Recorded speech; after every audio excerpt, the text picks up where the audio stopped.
দামি মডেলের bike R15 নিয়ে রকি ঢাকা বিশ্ববিদ্যালয়ের ক্যাম্পাসের ভিতর প্রবেশ করে। পরনে তার সাদা কালারের টি শার্ট, কালো কালারের জিন্স প্যান্ট, ডান হাতে ড্রাগনের ট্যাটু করা, চোখে স্টাইলিশ চশমা, গলায় মোটা চেইন। টি শার্টের ভিতর দিয়ে সিক্স প্যাক বডিটা ভালোই বোঝা যাচ্ছে। প্রায় অনেক ছেলে মেয়ে চেয়ে আছে রকির দিকে। কিছু ছেলের হিংসা হচ্ছে রকির প্রতি, আর কিছু মেয়ের মুখে রাগের আভা ফুটে উঠেছে, কারণ রকি তাদের বয়ফ্রেন্ডের থেকে বেশি সুন্দর। রকি বাইকটা পার্ক করে আশেপাশে তাকায়। অনেক মেয়ে তার দিকে ঘোর লাগা দৃষ্টিতে তাকিয়ে আছে। রকি মুচকি হেসে মাথাটা উঁচু করে ক্লাসের উদ্দেশ্যে রওনা দেয়। এই ছেলেটা কে? আর ভার্সিটিতে নতুন মনে হচ্ছে। এত স্টাইল করে ভার্সিটিতে আসার কি দরকার? ওর সম্পর্কে আমার সব ডিটেলস চাই। কথাটা বলে থামে নাহিদ। ভার্সিটির সভাপতির ছেলে নাহিদ। বড় ছোট সবার জন্য নাহিদ একটা আতঙ্ক। বড় ছোট সবাইকে জার্ক করে দেয়। এতক্ষণ বসে বসে রকির দিকে তাকিয়েছিল সে, আর দেখছিল রকির অ্যাটিটিউড। প্রায় সব মেয়েই চেয়ে আছে রকির দিকে, যার জন্য নাহিদ রেগে গিয়ে তার বন্ধুদের কথাটা বলে। নাহিদ পকেট থেকে আরেকটা সিগারেট বের করে জ্বালায়, আর বিষাক্ত ধোঁয়াগুলো মুক্ত বাতাসে ছেড়ে দেয়। পিছন থেকে আরাফ নামের একটা ছেলে দৌড়ে এসে হাঁপাতে হাঁপাতে নাহিদের সামনে দাঁড়িয়ে বলতে থাকে, নাহিদ, নতুন ছেলেটার নাম রকি, তৃতীয় বর্ষে পড়ে, আমাদের থেকে এক ক্লাস নিচে। আরাফের কথা শুনে নাহিদ সিগারেট টানতে টানতে বলে, তাহলে তো বেশ ভালো হবে আমার, কারণ সে তো আমার জুনিয়র। নাহিদ, সামনে চেয়ে দেখ ভাই, একটা গরম মাল আসতেছে। সিয়ামের কথা শুনে নাহিদ ক্যাম্পাসের গেটের দিকে তাকায়। দেখে একটা মেয়ে আসতেছে। পরনে তার হলুদ একটা জামা, চোখে স্টুডেন্টের চশমা, ব্যাগটা কাঁধে ঝুলিয়ে ক্যাম্পাসে প্রবেশ করছে। নাহিদ সিয়ামকে বলে, সিয়াম, মালটাকে ডাক দে তো। নাহিদের অনুমতি পেয়ে সিয়াম মেয়েটাকে ডাক দেয়। মেয়ে মধ্যবিত্ত পরিবারের মেয়ে, তার বাবা সরকারি চাকরি করে। ছোট একটা ভাই আছে, সে ক্লাস 9-এ পড়ে। মিমের ছোট থেকেই স্বপ্ন ঢাকা বিশ্ববিদ্যালয়ে পড়াশোনা করবে, তাই কলেজ পাশ করে ভর্তি পরীক্ষা দিয়ে উত্তীর্ণ হয়ে প্রথম বর্ষে ভর্তি হয়। আজ তার ভার্সিটির প্রথম দিন, তাই হলুদ একটা জামা পরে ব্যাগ কাঁধে নিয়ে ক্যাম্পাসে ঢুকে পড়ে। ক্যাম্পাসটা খুবই সুন্দর আর বড়, তাই সে ঘুরে দেখছিল। তখনই পিছন থেকে কেউ এই হলদে পড়ি কথাটা বলে জোরে ডাক দেয়। মিম চমকে উঠে পিছনে ফিরে তাকায়, দেখে বাইকের উপর আরাম করে বসে একটা ছেলে সিগারেট টানছে, আর 3টা ছেলের পাশে দাঁড়িয়ে আছে। মিম বুঝতে পারছে না কাকে ডাকছে, হলদে পরি বলে। তাই সে আবার ঘুরে ঘুরে দেখতে থাকে ক্যাম্পাসটা, কিন্তু আবার কেউ এই চোখে চশমা, হলুদ ড্রেস, তোমাকে বলছি। কথাটা বলে ডাক দেয়। মিম আশেপাশে তাকিয়ে দেখে ক্যাম্পাসে এমন হলুদ ড্রেস সে ছাড়া আর কেউই পরেনি, তাই সে ছেলেগুলোর কাছে যেতে থাকে। মিম সবাইকে উদ্দেশ্য করে বলে, জি ভাইয়া, আমাকে এভাবে ডাকার কি কারণ? মিমের কথা শুনে নাহিদ হালকা করে ছোট্ট একটা হাসি দেয়। সিয়াম মিমকে বলে, মামুনি, ভার্সিটিতে নতুন এসেছো? মিম বুঝতে পেরেছে তার সাথে এখন কি করা হবে, তাই সে জবাব দেয়, জি ভাইয়া, প্রথম বর্ষে ভর্তি হয়েছি। আরাফ নিজের জায়গা থেকে হালকা সরে এসে মিমের পাশে দাঁড়িয়ে বলতে থাকে, তা মামনি, দেখতে তো খুব সুন্দর, রূপে তো আগুন ধরেছে। তা সেই আগুনের পড়ার একটু সুযোগ দিও আমাদের। মিম বুঝতে পারছে না কি বলছে এগুলো। তাই সে প্রশ্ন করে। ভাইয়া কি বলছেন? বুঝতে পারছি না। মিমের কথা শুনে নাহিদ বাইক থেকে নেমে সিগারেটের শেষ অংশে জোরে একটা টান দিয়ে মুখের সমস্ত ধোঁয়াগুলো মিমের মুখের উপর ছাড়ে। মিম জোরে জোরে কাশতে থাকে, যেন নিঃশ্বাস বন্ধ হয়ে যাওয়ার উপক্রম। মিমের অবস্থা দেখে সবাই জোরে জোরে হাসতে থাকে। নাহিদ মিমের একেবারে কাছাকাছি চলে আসে। দুজনের নিঃশ্বাস দুজনের মুখের উপর পড়ছে। মিমের খারাপ লাগছে, তবুও নাহিদকে কিছু বলছে না। নাহিদ ডান হাত নিয়ে মিমের চুলের পিছনে চাপ দিয়ে ধরে কানের কাছে মুখটা নিয়ে বলতে থাকে। তোকে আমার পছন্দ হয়ে গেছে। নাহিদের কথাটা শেষ হওয়ার সাথে সাথে মিম সামান্য দূরে যেয়ে নাহিদের বাম গালে কষে একটা চড় মেরে চিৎকার করে বলে, তুই কি আমাকে সেসব মেয়েদের মতো পেয়েছিস যারা দেহ বিক্রি করে খায়? আমি কি পতিতা? এতই যদি মেয়েদের দেহের লোভ থাকে তাহলে পতিতারে চলে যা। কথাটা বলে মিম থামে না, দৌড়ে ক্লাসের দিকে চলে আসে। আর নাহিদ সেখানে দাঁড়িয়ে দাঁড়িয়ে বাম গালে হাত দিয়ে রাগে ফুঁসতে থাকে। এই ছেলে, তুমি অনেকক্ষণ ধরে দেখছি বাইরের দিকে চেয়ে আছো। নতুন এসেছো আর এখনই ক্লাসে মনোযোগ নেই। বাইরে তাকিয়ে কি দেখো? কথাটা শুনে রকি বাইরের দিকে দৃষ্টিটা সরিয়ে সামনে থাকা স্যারের দিকে তাকায়। তিনিই রকিকে উদ্দেশ্য করে কথাটা বলে। রকি এতক্ষণ বাইরের নাহিদের কর্মকাণ্ড দেখছিল আর রাগে ফুঁসছিল। রকির ক্লাসের জানালা দিয়ে ভালো করেই বোঝা যায় যেখানে নাহিদরা বসে থাকে। রকি নিজের মাথাটাকে ঠান্ডা করে স্যারকে জবাব দেয়। স্যার, কিছু দেখছিলাম না, এমনি ভালো লাগতেছিল না, তাই বাইরের দিকে তাকিয়েছিলাম। স্যার চশমা ঠিক করে রকিকে বলে, নতুন জায়গায় প্রথম প্রথম এমন মনে হবে, আস্তে আস্তে ঠিক হয়ে যাবে। তা তুমি কোথা থেকে এসেছো? রকি উত্তর দেয়, আমার নিজের কোনো শহর নেই, যেই শহরে পা রাখি ওইটাই আমার শহর হয়ে যায়। রকির এমন উত্তর শুনে সবাই অবাক। বলে কি ছেলেটা, নিজের কোনো নির্দিষ্ট শহর নেই? রকি সবার দিকে চেয়ে ছোট করে একটা মুচকি হাসি দেয়। স্যার ক্লাস সম্পূর্ণ করে বাইরে চলে যায়। অনেক স্টুডেন্টের রকির সাথে বন্ধুত্ব করতে আসে, কিন্তু রকি ধনী পরিবারের কারোর সাথে বন্ধুত্ব করতে চায় না। রকির দৃষ্টি যায় সবার লাস্ট বেঞ্চে বসে থাকা একটা ছেলের দিকে, যার পরনে ময়লা ঢিলে ঢালা সাদা কালারের শার্ট, চোখে মোটা ফ্রেমের চশমা, চুলগুলো খানিকটা বড়, মুখে দাড়িতে ভরে গেছে, শরীরের রংটা হালকা কালো। কিন্তু কেউ ছেলেটার পাশে বসছে না, কারণ ক্লাসের সবাই ধনী পরিবারের সন্তান, ভালো ভালো জামা কাপড় পরা। কিন্তু ছেলেটা গরিব, শরীরে নেই ভালো জামা কাপড়, তাই তার পাশে কেউ বসছে না। রকি নিজের সিট থেকে উঠে দাঁড়ায় আর ছেলেটির পাশে গিয়ে বসে। রকিকে দেখে ছেলেটা অবাক হয়ে যায়, কেননা যেখানে কোনো স্টুডেন্ট তার আশেপাশে বসে না, তার সাথে বন্ধুত্ব করে না, কিন্তু আজ হঠাৎ করে নতুন একটা ধনী পরিবারের ছেলে নিজ ইচ্ছায় তার পাশে বসেছে। এটা যেন তার বিশ্বাস হচ্ছে না। রকি ছেলেটার হালকা উজ্জ্বল মুখটা দেখে মুচকি হেসে ছেলেটাকে বলে, নাম কি তোমার? ছেলেটা মাথা নিচু করে জবাব দেয়, আবির। আমরা কি ফ্রেন্ড হতে পারি? আমি রকি। বলেই হাতটা বাড়িয়ে দেয় আবিরের দিকে। আবির অবাক হয়ে যায়। বলে কি ছেলেটা, গরিব ছোট লোক একটা ছেলের সাথে ওর মতো স্মার্ট ছেলের ফ্রেন্ড হওয়ার হাত বাড়িয়ে দিয়েছে।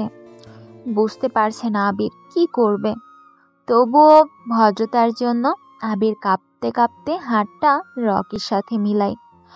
রকি স্মিত হাসে। রকি কখনো ধনীদের পছন্দ করে না, গরিবের প্রতি সে নিজের একটা টান অনুভব করে, তাই সে গরিবের উপর অত্যাচার সহ্য করতে পারে না। রকি আবিরকে নিয়ে ক্লাস থেকে বেরিয়ে আসে। ক্যাম্পাসের আম গাছের নিচে বসে পড়ে। আবির রকির সাথে কথা বলতে কেমন যেন লজ্জা লজ্জা লাগছে। রকি আবিরকে প্রশ্ন করে, আবির, ওইখানে কতগুলো ছেলে বাইকের উপর বসে থাকে, ওরা কারা? জানিস বা চিনিস তুই?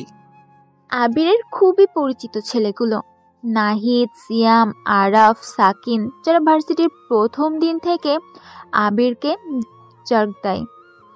আবির চায় না নাহিদের কাছে যাতে রকি জাগ খায়, তাই সে সাবধান করার জন্য বলে, বাইকের উপর আরাম করে যে বসে থাকে ওর নাম নাহিদ। এই ভার্সিটির সভাপতির ছেলে খুবই খারাপ, ছোট বড় সবার জন্য একটা আতঙ্ক, কারণ সে প্রতিদিন কারো না কারোর সাথে র্যাগিং করে। আর পাশে যারা থাকে সবাই তার বন্ধু, বড়লোক ঘরের সন্তান, তাই ক্ষমতা জোরে এগুলো করে। তুই নাহিদের কাছ থেকে দূরে দূরে থাকবি। রকি হাসতে থাকে আবিরের কথা শুনে আর বলতে থাকে, আবির, তুই হয়তো জানিস না আমি কে, আমার ক্ষমতা কতটুকু। তাই ওই নাহিদকে ভয় পাওয়ার কিছু নেই। হতে পারে আমার পরিচয় পেলে আমার সাথে এমন করবে না। আমি দেখি সে আমার সাথে কি কি করতে পারে। আবির সন্দেহের দৃষ্টিতে তাকিয়ে থাকে রকির দিকে। সে বুঝতে পারছে না রকির কি এমন ক্ষমতা আছে যার কারণে সে নাহিদকে ভয় পাচ্ছে না। তাই সে প্রশ্ন করে ফেলে, রকি, তোর কি এমন ক্ষমতা যার জন্য তুই নাহিদকে ভয় পাচ্ছিস না?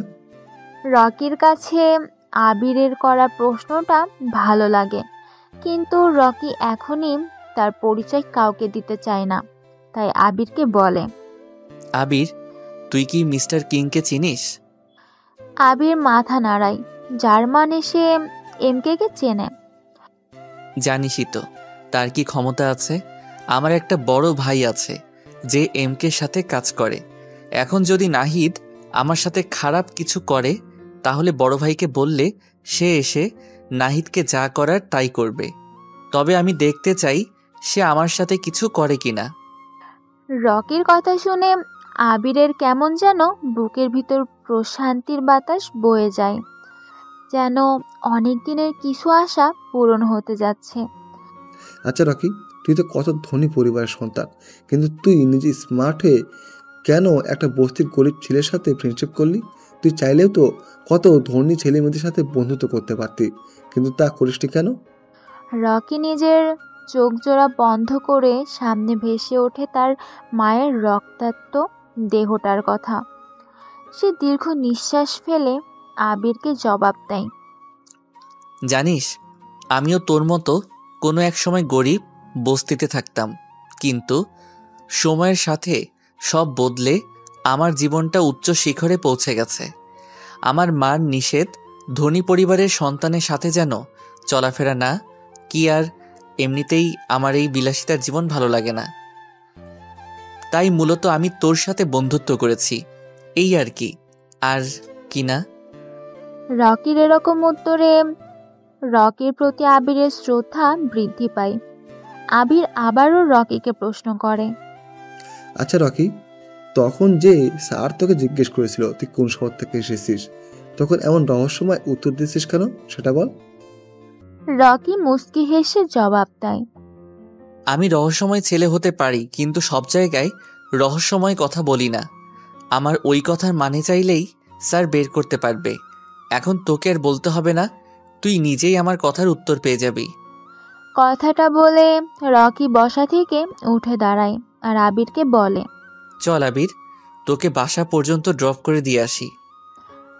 আবিরও বসা থেকে উঠে দাঁড়ায় আর রকিকে বলে, ভাই, তুই গরিবের সাথে চলাফেরা করতে পারিস, কিন্তু গরিবের বাড়িতে যেতে পারবি না, কারণ গরিবদের বাসার অবস্থা অনেক খারাপ, যা তুই সহ্য করতে পারবি না। রকি মুচকি হাসে। চোখটা বন্ধ করলে ছোটবেলার কিছু দৃশ্য তার চোখের সামনে ভেসে ওঠে। রকি আবিরের পিঠে হালকা বাড়ি দেয়, পকেট থেকে বাইকের চাবিটা বের করে হাতে ঝাঁকাতে ঝাঁকাতে বাইকের কাছে যায়। রকি বাইকটা জোরে টান দিয়ে আবিরের সামনে এনে থামায়, হাতের ইশারায় বাইকে উঠতে বলে আবিরকে। আবির কিছু একটা ভেবে বাইকের পিছনে উঠে বসে। ভার্সিটির অনেকের কাছে এটা যেন সহ্য হচ্ছে না। এত ধনী পরিবারের ছেলে একটা গরিব খ্যাত ছেলেকে তার বাইকের পিছনে বসিয়েছে। রকি বাইকটা ছোট একটা বসতির সামনে থামায়। আবির বাইক থেকে নেমে রকিকে বলে, ভদ্রতার জন্য বললাম বাসায় আসার জন্য, কিন্তু ব্যাচেলার মানুষ একা থাকি, আমার বাসার পরিবেশ ভালো না, তাই বাসায় আসার জন্য বললাম না, কিছু মনে করিস না। রকি মুস্কি হেসে বলে, আরে তুই না বললেও আমি যেতাম, কিন্তু আমার কিছু গুরুত্বপূর্ণ কাজ আছে যার জন্য আজ যেতে পারবো না। অন্য আরেক দিন অবশ্যই যাব, তুই না করলেও। আবিরের ঠোঁটের কোণে হাসির রেখা ফুটিয়ে রকিকে বিদায় জানায় আর ভাবতে থাকে রকির সম্পর্কে। হঠাৎ কোথা থেকে যেন আবিরের কাছে উদয় হলো এক অচেনা আগন্তুক, আর এসেই ভাইয়ের মতো বন্ধুর হাত বাড়িয়ে দেয়। রকি, আমি পরের বার এমপি নির্বাচন করতে চাই, তুই এটার ব্যবস্থা করে দিবি। কিছুক্ষণ আগেই মেয়র সাদ্দাম খান রকিকে দেখা করার জন্য ডাকে। আবিরকে নামিয়ে দিয়েই রকি সাদ্দামের বাগান বাসতে চলে আসে। দুজন দুজনের সামনাসামনি বসে, কারোর মুখে কোনো কথা নেই। সাদ্দাম জানে রকি ঠান্ডা মাথার খেলোয়াড়, তাই সে নিজ থেকে রকিকে উদ্দেশ্য করে কথাটা বলে।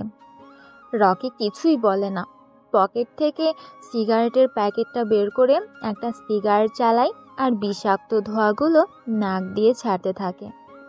সাদ্দাম জানে রকির এই একটা বদ অভ্যাস আছে, সেটা হলো সে সিগারেটের ধোঁয়া নাক দিয়ে বেশি ছাড়ে। রকি একটু শব্দ করে হাসে, যেই হাসিতে লেগে আছে রহস্যময় কিছু আভা, আর সাদ্দামকে বলে, সাদ্দাম ভাই, সবাই জানে গুরুত্বপূর্ণ কথার সময় আমার হাসি আসে। কি জন্য হাসি পায় জানি না আমি, তবে আমার মাইন্ড খেলার জন্য হাসাটা খুবই প্রয়োজন। আমি জানতাম আজ হঠাৎ কেন আমাকে ডেকেছেন, তাই হেসেছি। তবে পরের বার এমপি নির্বাচন করতে হলে তো রফিক চৌধুরীকে সরিয়ে দিতে হবে।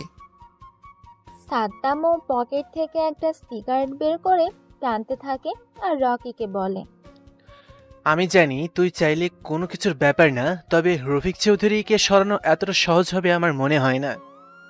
রকির কানে কথাটা বারবার বাজতে থাকে, তাই সে রেগে পাশে থাকা কাচের ফুলদানিটা ভেঙে ফেলে, জোরে চিৎকার দিয়ে বলে, এই রকির কাছে কোনো কিছু অসম্ভব নেই। আমি পারি, সব পারি। আমি রফিক চৌধুরী কেন আরও উপরের কাউকে মারতে আমার সময় লাগবে না, একটা ফোনই যথেষ্ট। আপনি পরের বার এই সিটির এমপি হবেন। সাদ্দাম মুস্কি হাসে, সে জানে রকি পারে না, এমন কোনো কাজ নেই। রকি একবার যে কাজ হাতে নেয় ওইটা ছিনিয়ে নেওয়ার বুক আছে তার। রকি, তোমার কি অতীতের কথা মনে পড়ে? রকি চোখ জোড়া বন্ধ করে অতীতের কিছু ঘটনা তার চোখের সামনে ভেসে উঠছে।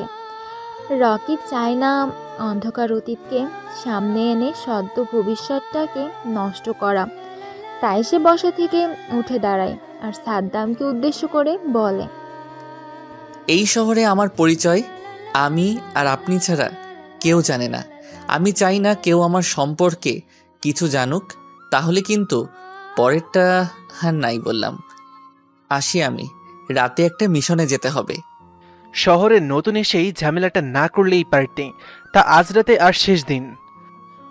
হয়তো কোনো এক পাপিষ্ঠের গরিবদের কাছ থেকে টাকা লুটে নিজের ব্যাংক ব্যালেন্স বাড়াচ্ছে। কথাটা বলে রকি মেইন দরজাটা খুলে বাইরে বেরিয়ে যায়। সাদ্দাম চাইলেও রকিকে আটকাতে পারবে না, তাই বৃথা চেষ্টা করে লাভ নেই। ঢাকার একজন প্রভাবশালী ব্যবসায়ী আহাদ চৌধুরী, আজমিরপুরের অফিসে বড় একটা মিটিং ছিল, যার জন্য আসতে একটু রাত হয়ে গেছে। গুলশানের নির্জন এলাকা দিতে গাড়িটা চালাচ্ছে আহাদ চৌধুরীর ড্রাইভার শামীম। আহাদ চৌধুরী ভিতরে বসে বসে মোবাইল চালাচ্ছে। চারিদিকে অন্ধকার, দূরে দূরে দেখা যাচ্ছে ল্যাম্পপোস্টের আলো। হঠাৎই শামীম দেখতে পায় রাস্তার মাঝে বাইকের উপর আরাম করে বসে আছে কোনো এক আগন্তুক, মুখে তার জ্বলন্ত সিগারেট। শামীম দূর থেকে গাড়ির হর্ন বাজায়, কিন্তু আগন্তুক বাইকের উপর স্থির বসে আছে। শামীম রেগে গাড়িটা থামায়। আহাদ গম্ভীর গলায় বলে, শামীম, তাড়াতাড়ি গাড়ি চালাও, বাসায় যেতে হবে, অনেক রাত হয়ে গেছে। তুমি এখানে গাড়ি থামালে কেন? শামীম জবাব দেয়, স্যার, সামনে কে যেন বাইক দাঁড়া করিয়ে বাইকের উপর বসে সিগারেট টানছে। গাড়ি থেকে নেমে দেখো, হয়তো মদ পান করে নেশা ধরেছে, তাই পাগলের মতো এখানে বসে আছে। শামীম গাড়ি থেকে নেমে আগন্তুককে উদ্দেশ্য করে বলে, এই কে তুই? মদ খেয়ে মাঝ রাস্তায় বাইকের উপর বসে মাতলামো করছিস? রাস্তা থেকে বাইকটা সরা তাড়াতাড়ি। কিন্তু আগন্তুকটা বাইরের উপর স্থির হয়ে বসে বসে সিগারেট টানছে। শামীম রেগে গিয়ে আগন্তুকের কাছে যায়। আগন্তুকের পরনে কালো মাফিয়া ড্রেস, কাটা মাস্কের জন্য মুখটা বোঝা যাচ্ছে না। শামীম আগন্তুকের কলার ধরতে যাবে, তখনই কোথা থেকে যেন একটা স্নাইপারের বুলেট এসে শামীমের হাতে লাগে। শামীম জোরে চিৎকার দিয়ে দূরে ছিটকে পড়ে। আগন্তুকটা এটা দেখে জোরে জোরে হাসতে থাকে। হঠাৎ বাইরে থেকে জোরে চিৎকারের আওয়াজ পেয়ে আহাদ গাড়ি থেকে নেমে দেখে শামীম নিচে বসে চিৎকার করে কান্না করছে। সামনে বাইকের উপর আরাম করে বসে সিগারেট টানছে একটা কালো অভয়। আহাদ চিৎকার দিয়ে বলে, কে তুই? শামীমের হাতে গুলি করেছিস কেন? আগন্তুকটা বাইক থেকে নেমে দাঁড়িয়ে বাম হাতে থাকা অর্ধেক সিগারেটটা নিচে ফেলে পা দিয়ে পিষে দেয়। আগন্তুকটা হাসতে থাকে আর বলতে থাকে, আমি কে? আমাকে তুই চিনবি না, কিন্তু আমি তোকে খুব ভালো করে চিনি। ঢাকার অন্যতম ড্রাগ ব্যবসায়ী, গরিবের টাকা লুটে নিজের ব্যাংক ভরতেছিস, গুন্ডা দিয়ে চাঁদা তুলিস, আর সবার সামনে ভালো মানুষের মুখোশ পরে আছিস। এগুলো কেউ জানে না। আহাদ অবাক হয়ে যায়। এত কিছু করে কিন্তু কেউ জানে না তার এই গোপন করা ব্যবসার কথা। তাই আহাদ ভয়ে ভয়ে বলতে থাকে, কে তুমি, আর আমার সম্পর্কে এগুলো কি করে জানো? আগন্তুক মাস্কের ভিতর মুচকি হেসে জবাব দেয়, আমি তোর সম্পর্কে আরো অনেক কিছু জানি। 3টা বউ তোর, কিন্তু কোনো বই এ কথা জানে না। রাতের পর রাত মেয়ের নেশায় ডুবে থাকিস তুই। আরো শুনবি?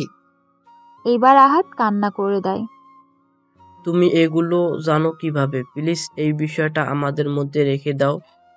তুমি এবার শামীমকে গুলি করলে কেন? কি চাও তুমি বলো, আমি দিয়ে দেব এখনই। তবুও আমাকে কিছু করবে না প্লিজ। আগন্তুকটা জোরে হাসতে হাসতে বলে, তুই আমাকে কি দিবি? এখন তো আমি তোকে তোর জীবনটা ভিক্ষা দিতে পারি, কিন্তু আমি তা করব না, কারণ আমার একটা সমস্যা আছে। তুই আমার অপছন্দের কিছু কাজ করেছিস যেটা আমার সহ্য হয়নি, তাই তোকে আজ একেবারে শান্ত করতে চলে এলাম। ভাই বলেন, আমি আপনার অপছন্দের কি কাজ করেছি যার জন্য আমার সাথে এমন করছেন? তুই গরিব দুঃখীদের টাকা মেরে খাস, তাদের কাজের সঠিক পারিশ্রমিক দিস না। ভাই এখন থেকে সব সঠিকভাবে দেব, আমাকে ছেড়ে দেন প্লিজ। ভাই আপনাকে কত দিতে হবে বলেন, আমি দিয়ে দেব, তবুও আমাকে প্যারানে মারবেন না প্লিজ। মনে আছে কিছু মাস আগের কথা? তোর একটা বিল্ডিং তৈরি করতে যে 50 জন শ্রমিক মারা গেছে, কিন্তু তুই একটা মৃত শ্রমিকের পরিবারকে 10,000 টাকা করে দিয়েছিস। সেই গরিব শ্রমিকের জীবনের মূল্য কি 10,000 টাকা? বল আমাকে। ভাই, গরিবের জীবনের কোনো মূল্য নেই। এরা বেঁচে থেকে দেশের জনসংখ্যা বৃদ্ধি করছে। আর আমি এখন আপনাকে একটা অফার করছি। গাড়িতে 50 লক্ষ টাকার একটি ব্রিফকেস আছে, আপনি সব টাকাগুলো নিয়ে আমাকে ছেড়ে দেন। কথাটা শুনে আগন্তুকটা পিছন থেকে একটা ধারালো ছুরি বের করে আহাদের দিকে এগিয়ে যায়। আগন্তুকের কাণ্ডে আহাদ ভয় পেয়ে পিছিয়ে যায়, কিন্তু আগন্তুকটা আহাদের ডান হাত থেকে কিন্তু আগন্তুকটা আহাতের ডান হাতটা ধরে কেটে ফেলে।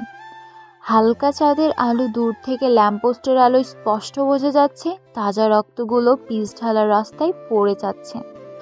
কুনুই আর কবজির মাঝ বরাবর থেকে কাটা হয়েছে হাতটা, কাটা অংশটুকু রাস্তায় পড়ে আছে।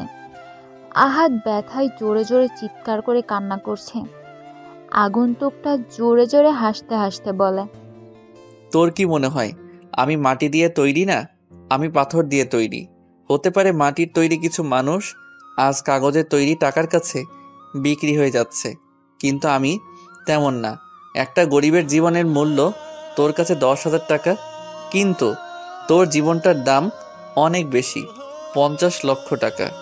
গরিব মানুষ পৃথিবীতে থাকা মানে পৃথিবীর জনসংখ্যা বৃদ্ধি পাওয়া। আরে ওদের মতো গরিব বেঁচে না থাকলে তোর মতো ধনীদের নিজের কাজে নিজে করে খেতে হতো। আমি যেই ডিসিশন একবার নিয়ে নেই সেটা ভাঙার ক্ষমতা কারো নেই। আহাতের ভয় আর ব্যথায় গলা শুকিয়ে গেছে। এখন যদি পানি পান করতে করতে পারত তাহলে একটু শান্তি পেত। আহাদ এখন নিজের মৃত্যু যেন নিজের সামনে দেখতে পাচ্ছে। সে কাঁপা কাঁপা গলায় বলতে থাকে, ভাই, আমাকে একটা সুযোগ দেন। আমি আর কখনো এমন করব না। আমাকে আমার জীবনটা ভিক্ষা দেন, প্লিজ প্লিজ। সুযোগ? এই রকি কাউকে দ্বিতীয়বার চান্স দেয় না। তোর সময় চলে এসেছে। বলেই ধারালো ছুরিটা দিয়ে লম্বা করে বকের পাশে একটা আঁচার দেয়। আহাতের মুখ দিয়ে রক্ত বের হয়ে যায়, রাস্তায় পড়ে থাকে। আগন্তুক ছুরিটা দিয়ে আবারও আহাতের পেটের মাঝ বরাবর ঢুকিয়ে দেয়। আহাত নিচে পড়ে যায়, চোখ জোড়া ঘোলা অবস্থায় পৃথিবীর মায়া ছেড়ে চলে যায়। আগন্তুকটা আহাদের মৃতদেহের পাশে একটা কঙ্কালের ট্যাটু এঁকে বাইকটা নিয়ে গভীর অন্ধকার রজনীতে মিলিয়ে যায়। ব্রেকিং নিউজ, কাল রাতে কে বা কারা যেন গুলশানের 14 নম্বর ওয়ার্ডের ঢাকার টপ বিজনেসম্যান আহাদ চৌধুরীকে মারাত্মকভাবে খুন করে পালিয়ে যায়। আহাদ চৌধুরীর লাশের পাশে ওনার গাড়ির ড্রাইভার শামীমকেও আহত অবস্থায় পাওয়া যায়। শামীমকে ঘটনাস্থল থেকে হসপিটালে ভর্তি করা হয়। শামীমের জ্ঞান ফিরলে জিজ্ঞাসাবাদ করা হবে। আহাদ চৌধুরীর লাশটা ময়নাতদন্তের জন্য পাঠানো হয়েছে। এখনো কোনো ক্লু পাওয়া যায়নি খুন সম্পর্কে। আজ এই পর্যন্ত। এতক্ষণ আমাদের সাথে থাকার জন্য ধন্যবাদ। শহরের সব জায়গায় খবরটা ছড়িয়ে পড়েছে। আবির ভার্সিটিতে আসার সময় একটা দোকানে দাঁড়িয়ে চা খাচ্ছিল আর টিভিতে সংবাদটা দেখছিল। সংবাদ দেখে তার শরীরের লোম দাঁড়িয়ে যায়। আবার আহাদের লাশের পাশে কঙ্কালের ট্যাটু, পাশে বড় করে এমকে লেখা। তার মানে খুনটা মিস্টার কিং করেছে। ভাবতেই আবিরের ঘাম বেরিয়ে যাচ্ছে। সে এত কিছু না ভেবে ভার্সিটির দিকে রওনা দেয়। রকি আজও তার R15টা নিয়ে ভার্সিটিতে প্রবেশ করে। বাইকটা পার্ক করে ক্লাসরুমের দিকে আসবে, তখনই কোথা থেকে একটা মেয়ে এসে রকিকে জড়িয়ে ধরে। রকি অবাক হয়ে যায়। হঠাৎ করে অজানা অচেনা একটা মেয়ে এমন কাজ করবে ভাবতেই পারছে না। এই কে আপনি? আর আমাকে এইভাবে জড়িয়ে ধরার মানে কি? আমি নীলা, তোমার সাথেই পড়ি। কাল তোমাকে দেখে তোমার উপর ক্র্যাশ খেয়েছি। জীবনে প্রথম কোনো ছেলেকে দেখে আমার এত পছন্দ হয়েছে। আমি তোমাকে ভালোবাসি। হোয়াট? কি বলছেন আপনি? আপনার মাথা ঠিক আছে? কালকের দেখায় আজই ভালোবেসে ফেলেছেন আমাকে? এগুলোকে ভালোবাসা বলা হয় না, আবেগ। সব কিছুদিন পর সব ঠিক হয়ে যাবে। রকি, সত্যি আমি তোমাকে ভালোবেসে ফেলেছি। এটা আবেগ না, এটা আমার ভেতর থেকে আসা অনুভূতি। বিশ্বাস করো আমাকে, প্লিজ অ্যাকসেপ্ট করে নাও আমাকে। দেখেন নীলা, আপনাকে আমি আজ প্রথম দেখেছি, আর আজই ভালোবাসি বলে দিব এটা সম্ভব না। ভালোবাসার প্রধান অস্ত্র হলো মন। দুইটা মন মিল থাকলে ভালোবাসা হয়, কিন্তু আমি এখনো আপনার প্রতি কিছু ফিল করতে পারছি না, তাই এটাকে বোকামি ছাড়া আর কিছুই বলবো না আমি। আচ্ছা, সময় নাও, কিন্তু বেশি সময় আমি তোমাকে দিতে পারবো না। আরেকটা কথা, তুমি এখন আমার জিনিস। কোনো মেয়ের দিকে চোখ তুলে তাকাবে না। বুঝতে পারছো আমার কথা? রকি বিরক্ত বোধ করছে নীলার সাথে কথা বলতে। মেয়েটা বেশি কথা বলে, যা রকির একটুও ভালো লাগে না। তাই মাথাটা নাড়িয়ে ক্লাসের দিকে চলে আসে। ক্লাসে এসেই চোখ যায় পিছনের সিটে আবিরের সাথে কিছু ছেলে মজা করছে, আর আবির মাথাটা নিচু করে সব সহ্য করছে। রকির যেন এটা সহ্য হয় না, তাই রেগে সেখানে যে বলতে থাকে, এখানে কি হচ্ছে? সবাই আবিরের সাথে এমন করছো কেন? পিছন থেকে রকির গলার আওয়াজ পেয়ে সবাই পিছনে ফিরে তাকায়। দেখে রকি রাগী মুডে দাঁড়িয়ে আছে। ছেলেগুলোর মধ্যে থেকে ইয়াসিন নামের ছেলেটা হাসতে হাসতে বলে, সবাই দেখ, আবিরের বড়লোক বন্ধু চলে এসেছে। শালা যে কি করেছে কে জানে, যার জন্য রকির মতো ধনী একটা ছেলে খ্যাতটার সাথে বন্ধুত্ব করেছে। এই ছেলে, মুখ সামলে কথা বলো। আবির প্রথমে এসে আমার সাথে বন্ধুত্ব করেনি, বরং আমি আগে যে বন্ধুত্বের হাত বাড়িয়ে দিয়েছি। তোমাদের যা বলার আমাকে বলো। আবিরকে এগুলো বলছো কেন? রকির কথা শুনে সবাই অবাক। রকি ছেলেটা বলে কি এত ধনী হয়েও গরিব ছেলের সাথে নিজ ইচ্ছায় বন্ধুত্ব করছে? ছেলেগুলো সেখানে আর দাঁড়ায় না, চলে আসে নিজ নিজ সিটে। রকি যে আবিরের পাশে বসে। আবির মাথাটা উঁচু করে রকিকে বলে, রকি, আমার জন্য তোকে অনেক কথা শুনতে হবে। এর চেয়ে ভালো হবে তুই আমার সাথে আর বন্ধুত্ব রাখ না। আবিরের কথা শুনে রকি মুচকি হেসে বলে, বন্ধুত্ব যখন করেছি সেটা ধরে রাখার শক্তি আমার আছে। কথাই আছে না যে পিছু লোকে কিছু বলে, ঠিক তেমনি অনেকে অনেক কিছু বলবে, কিন্তু তোকে থামা যাবে না। তাহলে তুই উচ্চ শিক্ষরে পৌঁছাতে পারবি। আচ্ছা আবির, তুই আমাদের ক্লাসের নীলা নামের মেয়েটাকে চিনিস? ভালো করে চিনি। কেন, তুই হঠাৎ নীলার কথা জিজ্ঞেস করছিস কেন? কিছু হয়েছে? না, তেমন কিছু হয়নি। ক্লাসে আসার আগে আমাকে প্রপোজ করেছে, কিন্তু আমি সময় নিয়েছি। বলতে পারিস বিরক্ত লাগে মেয়েটাকে। এখন নীলার সম্পর্কে তুই যা জানিস আমাকে বল। ন্যায়দের ছোট বোন নীলা খুবই রাগী একটা মেয়ে। আমাকে একদমই সহ্য করতে পারে না। গরিবদের দু চোখে দেখতেই পারে না। বড় লোকের মেয়ে ভাবে একটু বেশি দেখায়। ভালো না মেয়েটা, আমার কাছে মনে হয়। এবার তুই ভেবে দেখ, সম্পর্ক করবি নাকি করবি না। আমার কাছেও মেয়েটা ভালো মনে হয়নি। আবার সামনে আসলে না করে দিব। আর আমি ভালো মেয়ে না পেলে এইসবে জড়াবো না। আবির কিছু বলতে যাবে, এর আগেই ক্লাসে স্যার চলে আসে। সবাই স্যারকে সম্মান জানায়। স্যার ক্লাস করাতে করাতে একসময় স্যার রকিকে প্রশ্ন করে, এই নতুন ছেলে রকি, তুমি দাঁড়াও। রকি বসা থেকে উঠে দাঁড়ায় আর বলে, জি স্যার। স্যার এমন একটা প্রশ্ন করে যা শুনে রকি মুচকি হেসে জবাব দিতে শুরু করে, আচ্ছা রকি, তুমি তো নতুন, তাহলে তোমাকে সহজ একটা প্রশ্ন জিজ্ঞেস করি। অনেকেই বলে ধনীরা নাকি গরিবের হক মেরে খায়। এই সম্পর্কে তোমার কি মতামত? তুমি নিজে থেকে ব্যাখ্যা করো। রকি স্যারের প্রশ্ন শুনে মুচকি হাসে, কারণ প্রশ্নের উত্তরটা তার জানা আছে। তাই সে বলতে থাকে, স্যার, সব ধনী লোক যে গরিবের কাছ থেকে তার হক মেরে খায় এটা আমি বলবো না। কারণ মানুষের মধ্যে ভালো খারাপ আছেই। হয়তো কিছু লোক মনে করে গরিবের হক মেরে নিজে আরও ধনী হয়ে যাবে। আবার কিছু লোক নিজের সম্পদ কমানোর জন্য গরিব দুঃখীদের দান করে দেয়। এই শহরে এমন অনেক প্রভাবশালী লোক আছে যারা গরিবের হক মেরে খায়, কিন্তু দেখা গেছে কিছুদিন পরই সে কোনো কঠিন রোগে আক্রান্ত হয়ে মারা যাচ্ছে। আমি জানি না কেন ধনীরা গরিবদের সাথে এমন করে, তবে আমার জীবনের একটা বড় লক্ষ্য এই গরিব দুঃখীদের জন্য কিছু একটা করে যাওয়া। স্যার, আমার অবস্থানটা যতই দূরে বা বড় হোক না কেন, গরিবের সাথে কেমন যেন একটা আত্মার সম্পর্কে প্রকাশ পায় আমার মাঝে। আমি এখানে কারো প্রিয় হওয়ার জন্য মিথ্যে মিথ্যে কথা বা উদ্দেশ্য করিনি। যতটুকু পেরেছি নিজ থেকে উপস্থাপন করেছি। ধন্যবাদ। রকি, তুমি ঠিক বলেছ। আমাদের সবারই উচিত গরিবদের জন্য নিজের সাহায্যের হাত বাড়িয়ে দেওয়ার। রকি অনুমতি নিয়ে নিজের সিটে বসে ক্লাস সম্পূর্ণ করে। ক্লাস শেষ করে বাইরে বেরিয়ে যায় আবির আর রকি। আজ প্রচণ্ড গরম পড়েছে। গ্রীষ্মের দুপুর, সূর্য মাথার উপরে সোজা কিরণ দিচ্ছে। রকি আর আবির আম গাছটা নিচে যেয়ে বসে আছে। কারো মুখে কোনো কথা নেই। পিনপিন নীরবতা বিরাজ করছে দুজনের মধ্যে। নীরবতা ভেঙে প্রথমে রকি বলা শুরু করে। কিরে আবির, চুপ করে আছিস কেন? মন খারাপ নাকি? না রে, বসে বসে তোর কথা চিন্তা করছি। রকি অবাক হয়ে বলে, আমার কথা আবার কি চিন্তা করছিস?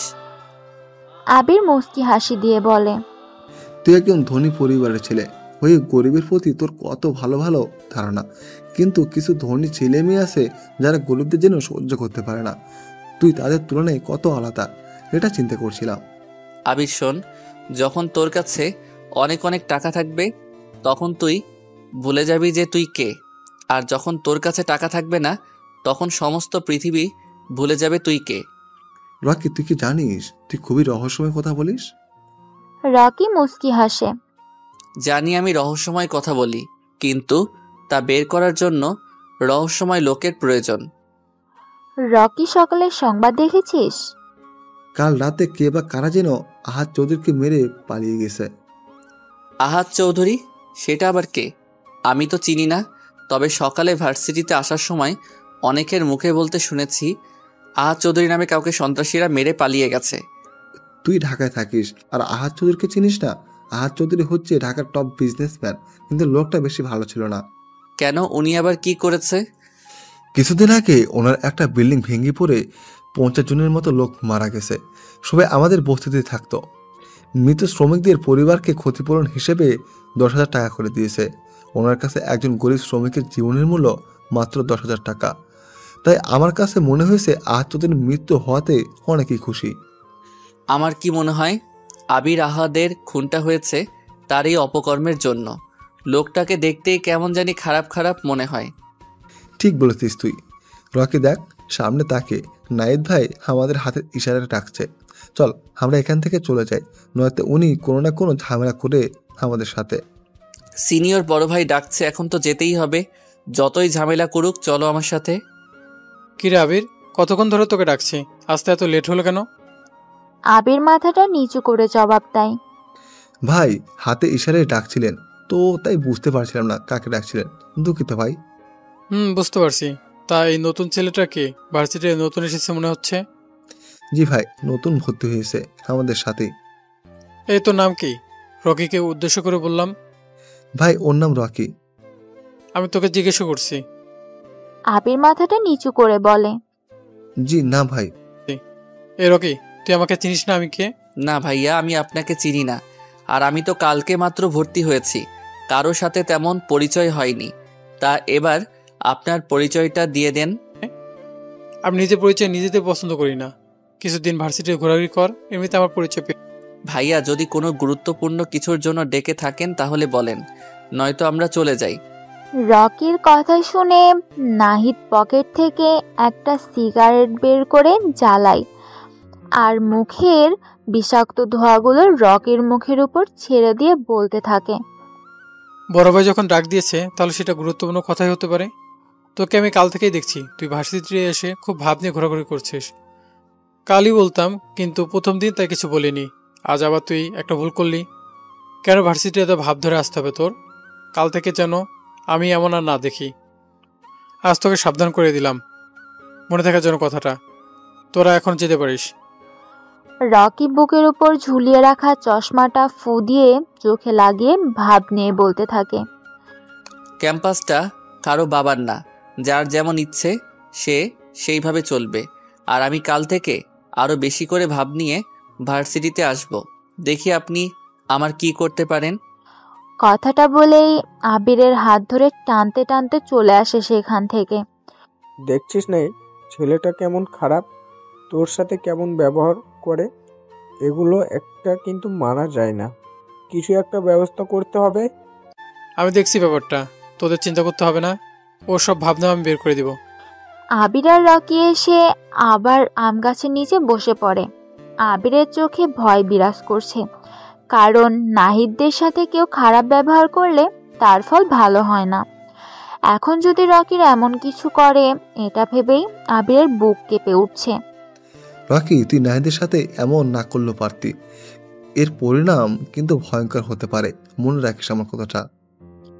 রকি মুচকি হেসে বলে, আবির, তোকে আগেই বলেছি নাহিদ আমার কাছে কোনো ব্যাপার না, হাতের ময়লা। আর তুই এটা বল যে সামনে দিয়ে আসছে মেয়েটাকে।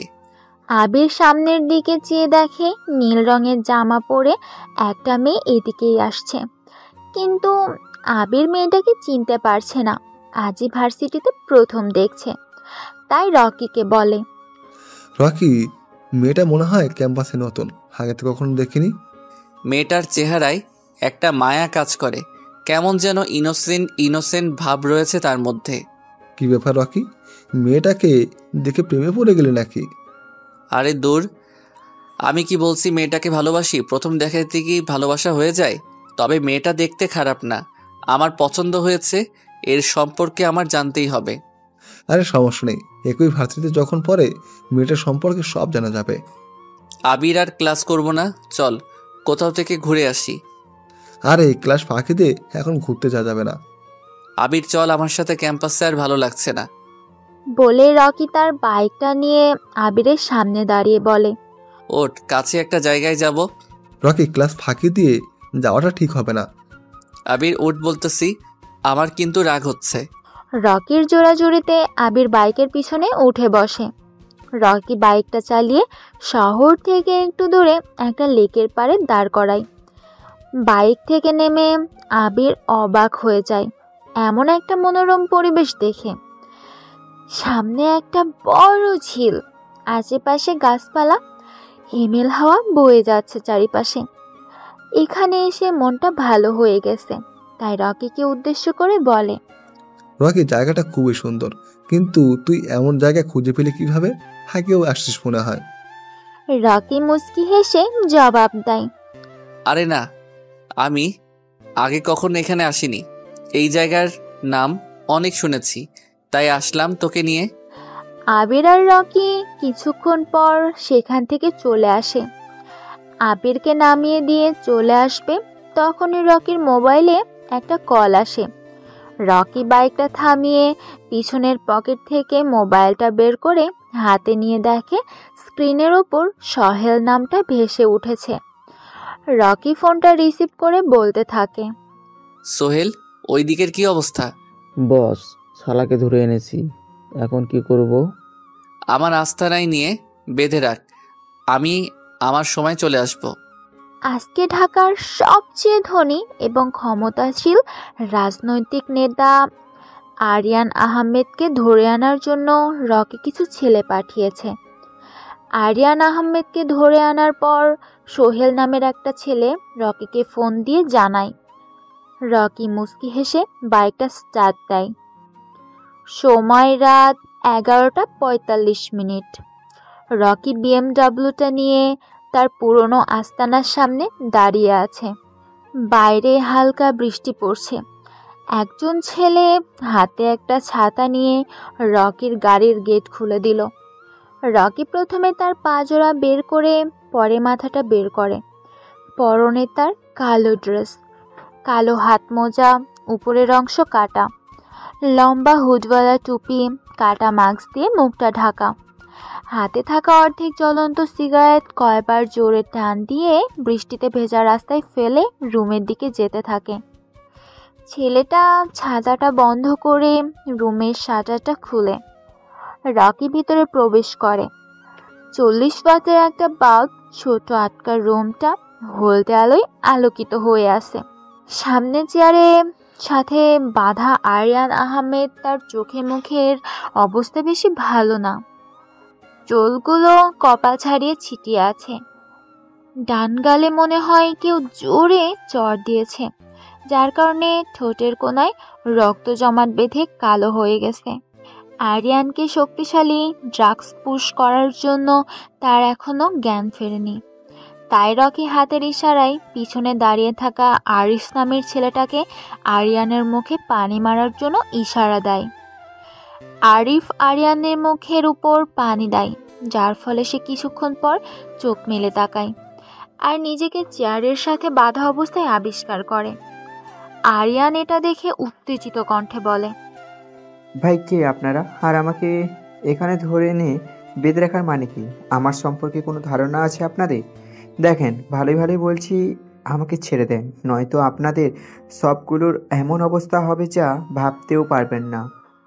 রকি মুচকি হেসে বলতে থাকে, আমি কে সেটা তোর জানা লাগবে না, তুই কে সেটা সবাই ভালো করে জানে।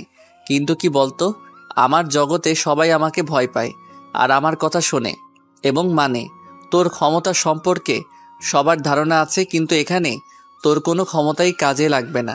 এটা আমার রাস্তা না, এখানে আর কথা শুনবে সবাই, তোকে ভয় পাওয়ার কিছু নেই। আমাকে এখানে ধরে আনার কারণ কি? আমার ভুল বা দোষ কি? এত অস্থির হচ্ছিস কেন? আমি বলবো তুই শুনবি তোর কি দোষ বা ভুল। তুই তো ঢাকার টপ ধনীর মধ্যে একজন, আবার রাজনীতিও করিস, কিন্তু এত টাকার পাহাড় বানালি কিভাবে? আমার একটা ছোট্ট বিজনেস আছে, যেটা থেকে আর পার্টি থেকে পার্টনারশিপ পাই, সেগুলো দিয়েই তৈরি করেছি। রকি জোরে জোরে হাসতে হাসতে বলে, তুই যে মিথ্যা কথা বলছিস সেটা তোর চেহারার হাবভাব দেখেই বোঝা যাচ্ছে। আমি সত্যি বলছি, বিশ্বাস করুন আমাকে, এগুলো ছাড়া আর কোনো ইনকাম করার ফোর্স নেই আমার। কথাটা শুনে রকি রেগে যায়। পাশে থাকা শক্ত স্টিকটা দিয়ে আরিয়ানের বাম হাঁটুতে জোরে একটা বাড়ি মেরে বলে, আমি তোর সম্পর্কে সবকিছু জানি, তাই তোর সব অপকর্মের কথা তুই নিজের মুখে স্বীকার করবি। এই জন্য তোকে প্রশ্নটা করেছি। আমি মিথ্যাবাদীকে একদম পছন্দ করি না, আর যারা বেশি কথা বলে তাদেরকেও পছন্দ করি না। তুই ঢাকার নামকরা একজন রাজনৈতিক নেতা, তুই মানুষের সেবা করবি, কোনটা করলে তাদের জন্য ভালো হবে সেটা করবি। কিন্তু তুই কি করিস? স্মাগলিং করিস, গরিবের হক মেরে খাস। মনে আছে ধানমন্ডিতে একটা ছোটোখাটো বস্তি ছিল, গরিব দুঃখীদের বাসস্থান ছিল, কিন্তু তুই কি করলি? সরকারি একটা বড় প্রজেক্টের জন্য সব গরিব দুঃখীদের সেখান থেকে বের করে দিলি। এই কাজটা করার পর থেকেই আমার চোখে পড়ে গিয়েছিলি। তোকে ছোট একটা চান্স দিয়েছিলাম, কিন্তু তুই দ্বিতীয়বার একই ভুল করলি। এখন বল, এগুলোর জন্য তোকে কি শাস্তি দেওয়া যায়? ভাই আমাকে ছেড়ে দেন, আমার দ্বারা এমন ভুল দ্বিতীয়বার আর হবে না। কথাটা শুনে রকি উচ্চস্বরে হাসতে হাসতে থাকে। ভাই আমি ভুল করে ফেলেছি, আমাকে মাফ করে দেন, আমাকে ছেড়ে দেন প্লিজ, আমার দ্বারা দ্বিতীয়বার আর এমন ভুল হবে না। আরিয়ান এমন কথা শুনে রকি উচ্চস্বরে হাসতে হাসতে বলে, তোকে কি ধরে এনেছি ছেড়ে দেওয়ার জন্য? দ্বিতীয়বার যাতে আর এই ভুল না করতে পারিস সেই ব্যবস্থা করার জন্য ধরে এনেছি তোকে। আরিয়ানের কাছে রকির কথা মোটেও ভালো লাগতেছে না। সে বুঝে ফেলতেছে তার সময় শেষ আজকে। সামনে ভয়ঙ্কর রকিকে দেখে বোঝা যাচ্ছে আরিয়ানের মৃত্যু যেন এখন মাথার উপর। আর কিছুক্ষণ তারপরই তার চিরদিনের জন্য নিথর হয়ে যাওয়া। আরিয়ান ভয় কাতর চেহারা নিয়ে করুণ কণ্ঠে বলে, ভাই আমাকে ছেড়ে দেন, আমি ওই বস্তিটা আবার ওদের দিয়ে দিব, প্লিজ বিশ্বাস করেন আমাকে। আরিয়ান তোকে একটা গল্প শোনাই। শহরে গরিব একটা ছেলে ছিল যার বাবা মা কেউ নেই, পৃথিবীতে সে এতিম। ছেলেটা তার পেটের ক্ষুধা মেটানোর জন্য ছোট একটা চা স্টলে প্লাস হোটেলে কাজ করত। তার কাজ ছিল টেবিল পরিষ্কার করা আর প্রতিটা টেবিলে যে খাবার সার্ভ করা। কিন্তু হঠাৎ করে একদিন ছেলেটা কাস্টমারকে পানি দিতে যেয়ে কারোর সাথে ধাক্কা খেলে হাতের গ্লাসটা সেই লোকটার উপর পড়ে। গ্লাসের পুরো পানিটা লোকটার শার্টের উপরে পড়ার কারণে সে ছেলেটাকে কষে 3টা চড় দেয় আর খারাপ ভাষা বলে গালি দিতে থাকে। মৃত মা বাবাকে গালি দেওয়ায় ছেলেটা তা সহ্য করতে না পেরে নিচে পড়ে থাকা ভাঙা অর্ধেক গ্লাসটা দিয়ে লোকটার গলায় চালিয়ে দেয়। দোকানের মালিক ভয় পেয়ে যায় এটা দেখে, তাই সে পুলিশকে ফোন দিয়ে ছোট ছেলেটাকে ধরিয়ে দেয়। কথাগুলো বলে থামে রকি। সামনে থাকা টেবিলের উপর সিগারেটের প্যাকেটটা হাতে নিয়ে তার থেকে একটা সিগারেট বের করে নিজের ঠোঁটে চাপে। জ্বলন্ত সিগারেট যেন রকির ঠোঁট জোরে পুড়ে যাচ্ছে, তবুও সে থেমে নেই। এক মনে সিগারেট টানছে। রকি এবার একটু রহস্যময় হয়ে বলে, আরিয়ান, আমার গল্পটা শুনে কি তোর কিছু মনে পড়ছে? আরিয়ান রকির কথা শুনে অনেকটা অবাক হয়ে যায়, কারণ রকি এতক্ষণ আরিয়ানের ছেলেবেলার গল্প বলছিল। প্রতিদিন রাতে ঘুমাতে যাওয়ার সময় আরিয়ান চোখ জোড়া বন্ধ করলে ছোটবেলার কিছু দৃশ্য তার চোখের সামনে ভেসে বেড়ায়। আরিয়ান যতই অতীতকে ভুলতে চায়, কিন্তু অতীত তাকে তত হ্রাস করে ফেলে। চাইলেও যেন এটা সে ভুলতে পারে না। সে অবাক হয়ে রকিকে জিজ্ঞাসা করে, কে তুই? আর তুই আমার ছোটবেলার কথা জানিস কিভাবে? রকি সিগারেটে আরেকটা টান দিয়ে বলে, তোকে আগেই বলেছি আমি কে, তা তোর না জানলেও চলবে। আর তোর ছোটবেলার গল্প আমার অজানা নয়। এখনো কিছু ঘটনা বাকি আছে, শুনতে থাক। ছেলেটার বয়স কম থাকায় তার শাস্তি কম হয়। দীর্ঘ 14 বছর পর ছেলেটা জেল থেকে ছাড়া পায়, চলে আসে পুরনো সেই বস্তিতে, যেখানে সে ছোট থেকে বড় হয়েছে। বস্তির সবাই ছেলেটাকে মুন্না নামে চিনত। এলাকায় ছোটখাটো মাস্তানি করত, কিন্তু একদিন ভাগ্য তার সহায় হয়। এলাকার সবচেয়ে ধনী ব্যক্তির বাড়িতে সে আর তার কিছু বন্ধু মিলে ডাকাতি করে। এভাবে তারা একটা গ্যাং তৈরি করে ফেলে, যার লিডার হয়ে যায় মুন্না ভাই। কিছু বড় বড় রাজনৈতিক নেতার সাথে ঘোরাঘুরি করে রাজনীতিতে ঢুকে যায়। আস্তে আস্তে রাজনীতি করতে করতে ভালো পজিশনে পৌঁছে যায়। জনগণ তাকে আরিয়ান আহমেদ নামে চিনতে থাকে। আর এখন সে একজন ধনী এবং ক্ষমতাশালী রাজনৈতিক নেতা, আরিয়ান আহমেদ। তুই আমাদের সম্পর্কে এত কিছু জানলি কিভাবে? আমি চাই তুই সাধারণ কেউ না, কিন্তু তুই আমার সাথে এমন করে কি পাবি? তোর যত টাকা লাগে আমি দিব, তবু আমাকে এখান থেকে মুক্তি দে। থাক না কিছু কথা অজানা। মানুষ জাতিটাই এমন, সারা জীবন সফল জীবনযাপন করে মৃত্যুর সময় আফসোস করে মারা যায়। তোর ভুল একটাই, তুই গরিব দুঃখীদের প্রতি অবিচার আর অত্যাচার করিস। তোর অনেক টাকা হয়ে গেছে। অর্থ মানুষকে পিশাচ করে তোলে, আবার অর্থই মানুষকে মহৎ করে তোলে। আবার তুই তোর নামটা ভালো জায়গায় নিয়ে গেলি না। এখন তোর জীবন বাঁচাতে তোর টাকা ক্ষমতা কোনোটাই কাজে আসবে না। দয়া করে আমাকে ছেড়ে দে। আমি এখন থেকেই গরিব দুঃখীদের প্রতি অবিচার আর অত্যাচার করব না। আমি কাউকে দ্বিতীয়বার সুযোগ দেই না। আর পৃথিবীতে খারাপ মানুষ রেখে লাভ নেই। মানুষ নিজের মৃত্যু নিজেই কামনা করে। কথাটা বলে রকি পিছন থেকে একটা পিস্তল ডান হাতে নিয়ে নাড়াচাড়া করে বলে, এই পিস্তলে 5টা বুলেট আছে, সবগুলোই তোর কপালে করব। আরিয়ান চেয়ারের সাথে হেলান দিয়ে বসে আছে। চরম অসহায়তা ফুটে উঠেছে তার চেহারার চাহনিতে। আরিয়ান বিশ্বাসই করতে পারছে না যে আজ তার এই পৃথিবীতে শেষ দিন। মাথাটা নিচু করে হাত দুটোর দিকে তাকায়। এই দুইটা হাত দিয়ে কতই না মানুষকে হত্যা করেছে সে। আরিয়ার মৃত্যুর কথা বারবার জপছে। জীবনের এই শেষ বেলায় সে নিজের অপরাধ নিয়েও চিন্তিত। নিচু গলায় রকিকে উদ্দেশ্য করে বলে, আকাশ সমান আমার অপরাধ, তবুও তোমার কাছে আমার আত্রি। তোমার দয়া আমার জন্য সম্ভাবনা, হিসেব শুধু শাস্তি আমার পাওনা। আরিয়ানের এমন আবেগী কথাই রকির মন একটুও নরম হয় না। পিস্তলটা সোজা কপাল বরাবর তাক করে।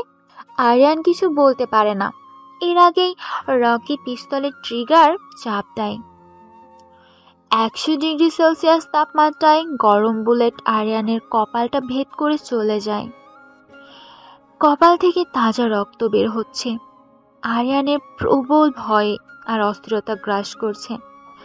মৃত্যুকে এত কাছ থেকে দেখে আরিয়ানের এমন অবস্থা দেখে রকি হি হি করে হেসে বলে ওঠে, মরণের কষ্ট কেমন লাগে আরিয়ান? দেখ কত নিষ্পাপ মানুষ খুন করেছিস তুই। আরিয়ানের শ্বাস ভারী হয়ে এসেছে। মুখটা হা করে কি যেন বলতে চাচ্ছে সে। সবার আগ্রহ তার দিকে। আওয়াজ থেমে গেছে, মুখ বন্ধ হয়ে এলো। আরিয়ানের বিশ্বকাঁপানো একটা ডাক তুলে ঢলে পড়ল চেয়ারের সাথে। তার প্রাণ পাখি তখন আকাশের পথে। রকি চেয়ার থেকে উঠে দাঁড়ায়। হাতের সিগারেটটা শেষ হয়ে গেছে, সেটা মাটিতে ফেলে রুমে শাটারের দিকে যেতে থাকে।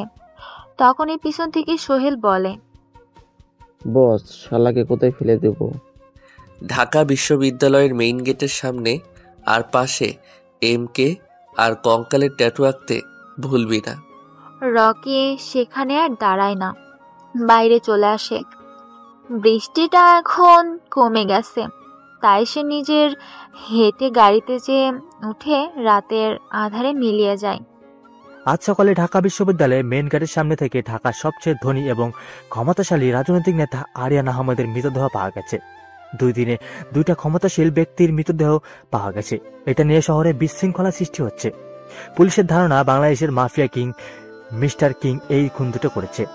পুলিশ এখনো তদন্ত করে কোনো ক্লু বের করতে পারছে না। এতক্ষণ আমাদের সাথে থাকার জন্য ধন্যবাদ। আবির আর রকি ছোট একটা চা স্টলে বসে চা খাচ্ছিল। তখনই টেলিভিশনে সাংবাদিক কথাটা বলছে। এই কথাটা শুনে আবির রকিকে উদ্দেশ্য করে বলে, দেশে যে কি হচ্ছে বুঝতে পারছি না, একের পর এক খুন হয়ে যাচ্ছে। পুলিশ কি করে জানে? আবিরের কথা শুনে রকি মুচকি হেসে বলে, টেলিভিশনে দেখলি কি বলল? খুনগুলো কে করেছে? MK করেছে। তার সম্পর্কে মনে হয় তোর কোনো ধারণা নেই। সারা বাংলাদেশের সবচেয়ে ভয়ঙ্কর মাফিয়া কিং।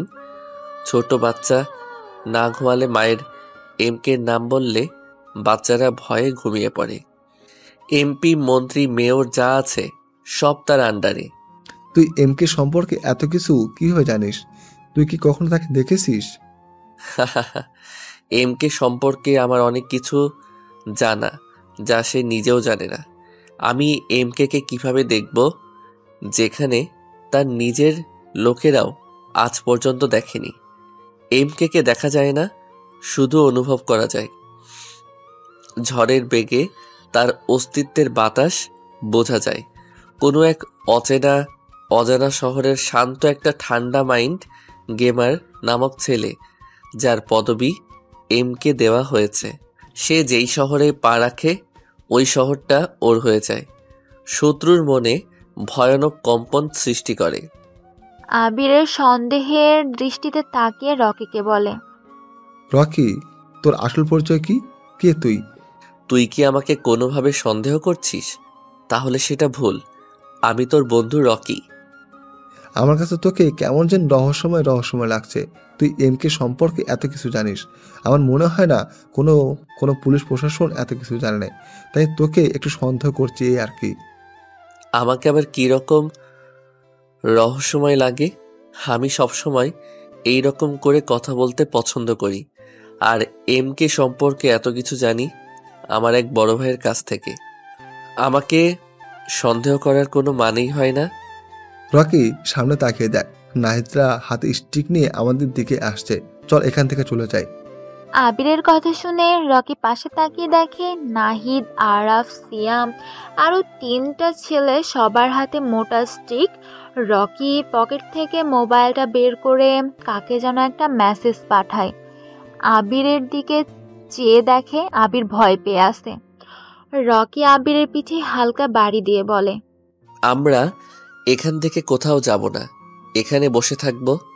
তুই কি পাগল হয়ে গেছিস? আমরা এখানে বসে থাকলে আমাদের কি করে বুঝতে পারছিস? চল এখান থেকে। আবিররা আর সেখান থেকে যেতে পারে না। এর আগেই নাহিদের ছেলেপেলেরা চলে আসে।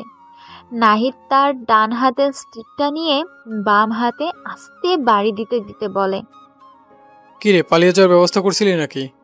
পালিয়ে যাব কেন? আবির হালকা ভয় পাচ্ছিল, তাই আমাকে চলে যাওয়ার জন্য বলছিল। আবির দেখ, ও ভয় পাচ্ছিল, কিন্তু তুই ভয় পাচ্ছিলি তাই না আমাদের দেখে? রকি মুস্কি হেসে বলে, তোমাদের ভয় পাওয়ার কি আছে, যার জন্য ভয় পাবো? কালকে তো খুব ভাব নিয়ে বলে গিয়েছিলি আমার কথা শুনবি না। আজ এর উপযুক্ত শাস্তি দিব তোকে আমি। দেখব বড় বড় কথা কোথায় যায়। এত 4-5টা ছেলে নিয়ে আমাকে মারার জন্য চলে এসেছো? হি হি হি হি। এরা আমাকে মারবে, হাসি পাচ্ছে আমার। নাহিদ স্টিকটা দিয়ে রকির বাম পায়ে জোরে একটা বাড়ি মারে। রকি নিচে পড়ে যায়। কিন্তু ব্যথায় কোনো চিৎকার করছে না। চোখ জোড়া বন্ধ করে ব্যথাটা সহ্য করে নেয়। নাহিদ রকির শার্টের কলার ধরে উঠায় মুখের কাছে মুখ নিয়ে বলতে থাকে, কিরে কেমন ব্যথা করছে? একটু চিৎকার কর, আমার মনটা যেন শান্তি পায়। তোকে মারার জন্য আমি একাই যথেষ্ট, কিন্তু ওদের এনেছি আমার ক্ষমতা দেখানোর জন্য। আমি এতটাই দুর্বল না যে তোর মতো ছেলে আমাকে মেরে দিবে। আর কিছুক্ষণ অপেক্ষা কর, আমার ক্ষমতা দেখিয়ে দিব। তোর ক্ষমতা? এই ক্যাম্পাসে শুধু আমার রাজত্ব চলবে, তোর কোনো ক্ষমতা এখানে কাজে লাগবে না। কথাটা বলে নাহিদ আবারও রকির ডান পায়ে বাড়ি মারে। রকি কিছু বলে না। এই ব্যথাটা যেন ওর কাছে কোনো কিছুই না। নাহিদের কাছে রকির এমন নীরব ভঙ্গি ভালো লাগছে না, তাই সে উচ্চস্বরে বলতে থাকে, এই কুত্তার বাচ্চা, তুই চিৎকার করছিস না কেন? তোর শরীর কি দিয়ে তৈরি? এত জোরে জোরে মারছি, তার তোর কোনো প্রতিক্রিয়া নেই। রকি কিছু বলে না, মুচকি হাসে। নাহিদ আবারও রকির শার্টের কলার ধরে উঠিয়ে কিছু বলতে যাবে, তখনই ক্যাম্পাসের গেট দিয়ে 3টা ব্ল্যাক কালারের গাড়ি আর পিছনের 4টা বাইক নিয়ে কিছু ছেলে প্রবেশ করে।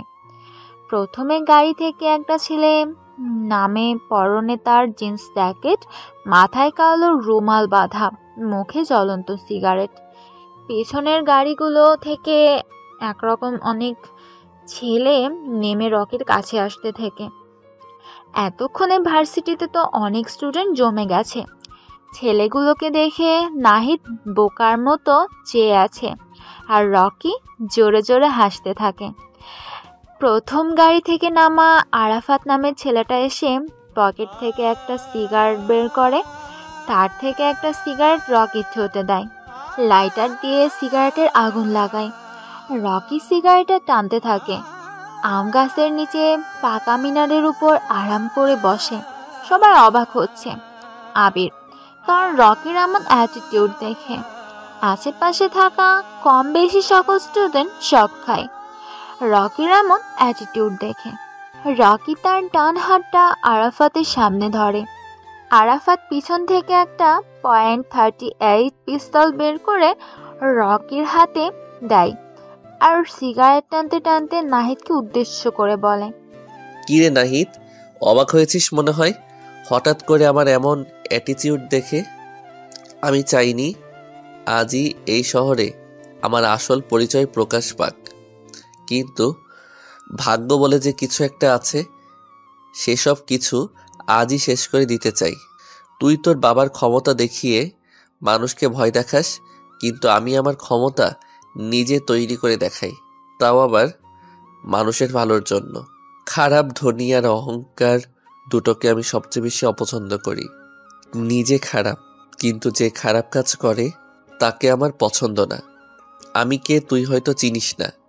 MK নাম শুনেছিস কখনো? আমি সেই mafia king, godfather in Bangladesh. রকির কথা শুনে নাহিদ ভয় পেয়ে যায়, আর যে রকির পা জড়িয়ে ধরে বলে, ভাই, আমি আপনাকে চিনতে পারিনি, আমার ভুল হয়ে গিয়েছে, প্লিজ আমাকে ক্ষমা করে দিন। রকি তার জ্বলন্ত সিগারেটটা নাহিদের ডান হাতে চেপে ধরে। নাহিদ ভয়ে ও ব্যথায় জোরে চিৎকার দিয়ে ওঠে। এটা দেখে রকির ঠোঁটের কোণে হাসির ঝলক রেখা বলতে থাকে, কিরে, কেমন লাগে? জ্বলন্ত আগুনের ছ্যাঁকা, আমাকে মারা এত সহজ না। আমি তোকে আজ মারবো না, কারণ মশা মেরে হাত কালো করার কোনো প্রশ্নই আসে না। 2টা স্টিক আর 5-6টা ছেলে নিয়ে বখাটেদের মতো মাস্তানি করা যায়, কিন্তু মাফিয়া কিং হওয়া যায় না। মাফিয়া কিং হতে হলে বখাটে নয়, মাইন্ড গেম খেলতে হবে। মাফিয়া জগৎটাই এমন হয়, মরো নয়তো শত্রুকে মারো। এখানে যে যত বেশি ভালো করে মাইন্ড গেম খেলতে পারবে, সে ততক্ষণ বেঁচে থাকতে পারবে। নাহিদ, তুই আমাকে চিনবি কিভাবে? আমি তো কখনো নিজের আসল পরিচয় নিয়ে মানুষের সামনে আসি না। তোকে আজ মাফ করে দিব, তবে তুই গরিবদের দেখতে পারিস না, এই জন্য ছোট একটা শাস্তির ব্যবস্থা আছে। ভাই, আমি আপনার সম্পর্কে প্রকাশিত নোবেল থেকে জেনেছি, আপনি অনেক ভয়ানক। আপনার চোখের ইশারায় মানুষের গলা পড়ে যায়। প্লিজ ভাই, আমাকে প্রাণে মারবেন না, আমি আপনার সব শাস্তি মানতে রাজি আছি। রকির হাতটা সামনের দিকে বাড়ায়। একটা ছেলে রকির হাতে স্টিকটা দেয়। রকি স্টিকটা হাতে নিয়ে নিচে পড়ে থাকা নাহিদের ডান পায়ে একটা জোরে বাড়ি মারে। নাহিদ জোরে চিৎকার করে, কিন্তু নাহিদকে বাঁচাতে কেউ সামনে আসে না। রকি হাসতে হাসতে বলে, কি রে, স্টিকের বাড়ি কেমন লাগে? ভাই আমাকে মারবেন না, আমার অনেক বড় ভুল হয়ে গেছে। আমার দ্বারা এমন ভুল আর কখনো হবে না। আমাকে ছেড়ে দিন প্লিজ, আমি কারোর সাথে এমন আর করবো না। রকি নাহিদকে আর কিছু না বলে আবিরের কাছে যেয়ে বলে, আবির, তুই এমন ভয় পেয়ে আছিস কেন? আবির ভয়কাতর চেহারা নিয়ে করুণ কণ্ঠে বলে, ভাই, আমি আপনাকে চিনতে পারিনি। আপনার সাথে না বুঝে কত কিছু বলে ফেলেছি, আমাকে মাফ করুন প্লিজ। আবির, তুই আমার বন্ধু। ভার্সিটিতে এসে প্রথম তোর সাথেই বন্ধুত্ব করেছি। তোর মধ্যে ভালো গুণ রয়েছে যা ভার্সিটির কারো মধ্যে নেই। আমার আসল পরিচয়টা আরো আগেই তোকে বলতাম, কিন্তু কোনো এক অজানা কারণে সেটা আর বলা হয়নি। আজ আমাকে যেতে হবে, তোর সাথে আবার দেখা হবে। রকি কথাটা বলে ব্ল্যাক কালারের গাড়িতে যেয়ে বসে। ক্যাম্পাসের কম বেশি সবারই রকির প্রতি ভয় সৃষ্টি হয়েছে। রকি গাড়িটা স্টার্ট দেয়, মোবাইলে একটা কল আসে। মোবাইলের স্ক্রিনে স্পষ্ট বোঝা যাচ্ছে সাদ্দাম। রকি মুস্কি হেসে মোবাইলটা কানে লাগায়। ফোনের ওই পাশ থেকে সাদ্দাম গম্ভীর গলায় বলতে থাকে, রকি, আজকে তুমি আমার সাথে দেখা করবে, সেটাও আবার রাতে। রকি একটু ভাবে যে সাদ্দাম তো কখনো ফোন দিয়ে দেখা করার জন্য ডাকে না, তাহলে আজ কি হলো। রকি সাদ্দামকে জিজ্ঞাসা করে, সাদ্দাম ভাই, আপনি তো কখনো ফোন দিয়ে দেখা করার জন্য আমাকে ডাকেন না, তাহলে আজ হঠাৎ এমন করে নিয়ম ভাঙার কারণ কি? ফোনের ওই পাশ থেকে সাদ্দাম হাসতে হাসতে বলে, রকি, আজ তোমার জীবনের গুরুত্বপূর্ণ একটা দিন। আজ আমাদের দেখা করাটা বেশি জরুরি, তাই ফোন দিয়ে ডাকলাম তোমাকে। রকি হালকা অবাক হয়, কারণ সাদ্দাম আজ রহস্যময় কথা বলছে যা রকি নিজেও ব্যাখ্যা করতে পারছে না। তাই সে জিজ্ঞেস করে, সাদ্দাম ভাই, আজ আপনি এমন রহস্যময় কথা বলছেন কেন? জীবনের গুরুত্বপূর্ণ দিন মানে বুঝতে পারছি না। সব সময় দেখে আসছি তুমি রহস্যময় কথা বলো, যার ব্যাখ্যা আমি নিজেও করতে পারি না। আজ না হয় আমি রহস্যময় কথা বললাম, তুমি তার ব্যাখ্যা বের করে চলে আসো। কোথায় দেখা করতে হবে? সেই আগের জায়গায়, যেখানে থাকবে না কোনো তৃতীয় ব্যক্তির আগমন। কথা হবে তোমার আর আমার। চলে আসো, তোমার জন্য সারপ্রাইজ আছে যা তুমি কখনো কল্পনাও করতে পারবে না। রকি কিছু বলতে যাবে, এর আগেই সাদ্দাম ওই পাশ থেকে ফোনটা কেটে দেয়। রকি বুঝতে পারছে না আজ তার সাথে কি হতে চলেছে, তাই সে গাড়ির স্টিয়ারিংয়ের দিকে মন দেয়। সময়টা রাত 11:30। রকি তার ব্ল্যাক কালারের R15.V3টা নিয়ে সাদ্দামের দেওয়া জায়গায় যাচ্ছে। শহর থেকে খানিকটা দূরে জায়গাটা। রাস্তার অবস্থা বেশি একটা ভালো না। রকির বাইকের আলোয় স্পষ্ট বোঝা যাচ্ছে কিছু গাড়ি এখান থেকে গিয়েছে। গাড়ির চাকার ছাপ এখনো স্পষ্ট বোঝা যাচ্ছে। রকি দেখতে পারছে কিছু দূরে কয়েকটা গাড়ি দাঁড়িয়ে আছে। একটা গাড়ির লাইট জ্বলে আছে, যার কারণে সামনের জায়গাটা বোঝা যাচ্ছে। রকির বাইকটা এসে থামে। সে গাড়িগুলোর কাছে আশেপাশে সারি সারি গাছ, পাশে বড় একটা রাস্তা, তার পাশে ছোটখাটো একটা পুকুর। চাঁদের আলো এসে পুকুরে পড়ছে, আর পুকুরের আলো প্রতিফলন হয়ে জায়গাটা আলোকিত হয়ে উঠছে। রকি পরিবেশের অবস্থাটা দেখে সামনের চেয়ারে বসে থাকা সাদ্দামের দিকে যায়। সাদ্দাম একটা চেয়ারে বসে আছে, সামনে একটা ছোট্ট টেবিল, আর ওই পাশে আরেকটা চেয়ার। রকি যে খালি চেয়ারের পায়ের উপর পা তুলে আরাম করে বসে। কারো মুখে কোনো কথা নেই, দুজনের মধ্যে নীরবতা বিরাজ করছে।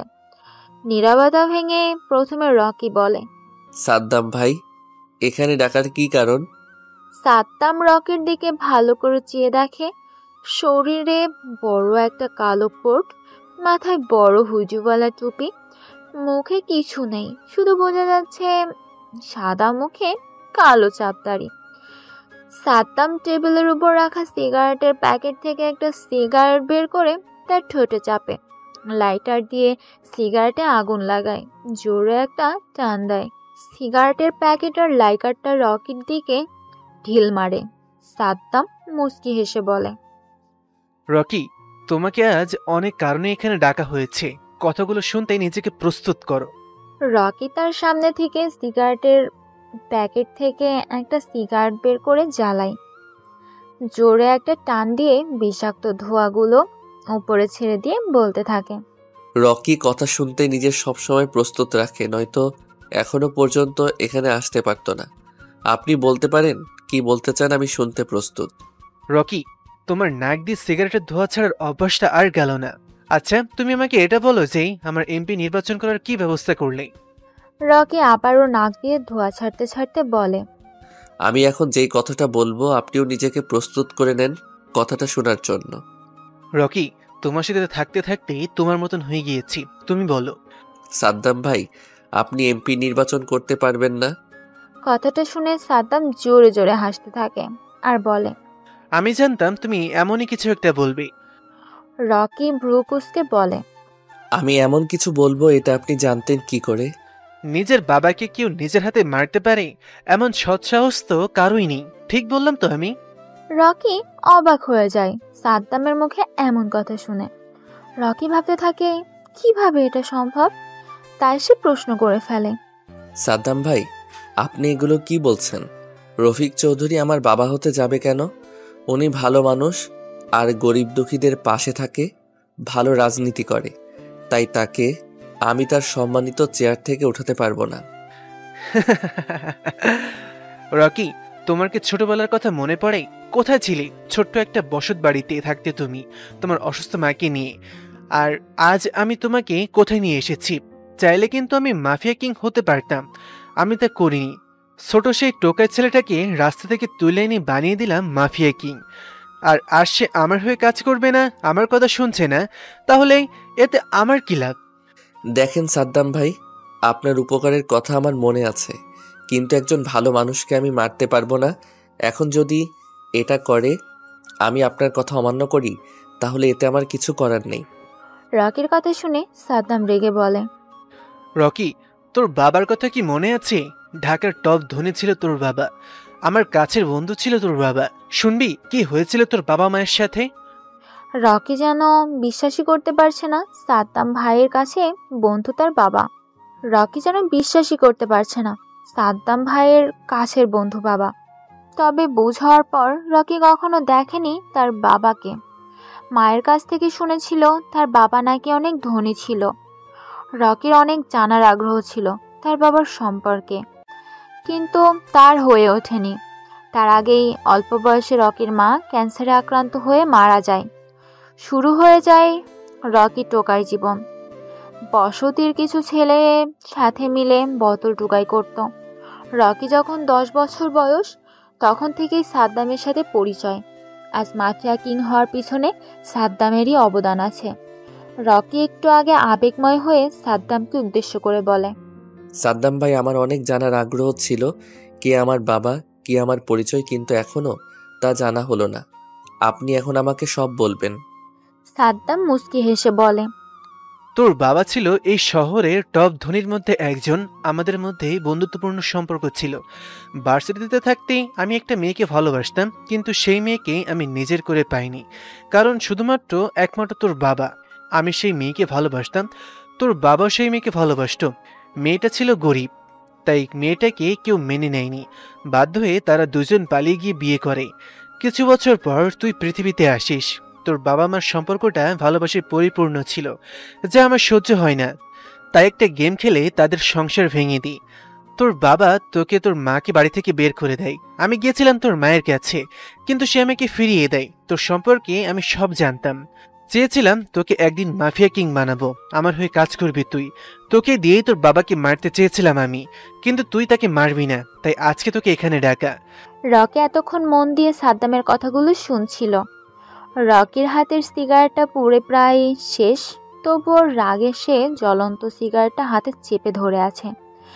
সামনে থেকে সিগারেট পকেট থেকে আর একটা সিগারেট বের করে টানতে থাকে। এভাবে বেশ গম্ভীর গলায় রকিকে বলে, আমার বাবার নাম কি, কি তার পরিচয়? বাবার সম্পর্কে জানার আগ্রহ অনেক। তোর বাবা হচ্ছে এই শহরের এমপি রফিক চৌধুরী, যাকে মারার জন্য তোকে বলেছিলাম। সাদ্দামের কথা শুনে রকি বসা থেকে উঠে দাঁড়ায়। পিছন থেকে একটা পিস্তল বের করে সাদ্দামের দিকে তাক করে। সাদ্দাম রকিকে কিছু বলে না। সাদ্দাম টেবিলের উপর হালকা ভর দিয়ে সিগারেটের প্যাকেট আর লাইটারটা নিয়ে পকেট থেকে একটা সিগারেট বের করে ঠোঁটে লাগায়। মুস্কি হাসে, কিন্তু কিছু বলে না। রকি অবাক হয়ে সাদ্দামের এমন নীরবতা দেখে। রকি শত্রুকে সামনে রেখে সময় নষ্ট করতে চায় না, তাই সে ট্রিগারে চাপ দিবে। এমন সময় কেউ পিছন থেকে শক্ত কিছু দিয়ে রকির মাথার পিছনে আঘাত করে। রকির হাত থেকে পিস্তলটা পড়ে যায়। ডান হাতটা মাথার পিছনে চলে যায়। মাথায় ফেটে রক্ত বের হচ্ছে। রকি নিচে পড়ে যায়। সাদ্দাম হাসতে হাসতে রকির মাথার কাছে নিচু হয়ে দেখে রকির শ্বাস এখনো চলছে। সাদ্দাম বসা থেকে উঠে দাঁড়িয়ে সিগারেট টানতে টানতে বলে, কতগুলো খুন করে মানুষকে ভয় দেখিয়ে আসল মাফিয়া কিং হওয়া যায় না। আসল মাফিয়া কিং হতে হলেই মাস্টারমাইন্ড থাকা লাগে। বুকের ভেতরে সাহসের প্রয়োজন হয়, যা এই রকির ভেতরে নেই। তোকে পাহারা দেওয়ার জন্য পালা কুত্তার প্রয়োজন হয়, কিন্তু আমি একাই 100। রকি কথাটা বলেই নিচে পড়ে থাকা পিস্তলটা হাতে পরপর 5টা গুলি করে। আশেপাশে দাঁড়ানো বডিগার্ডগুলো কারো বুকে কারো কপালে লেগে যায়।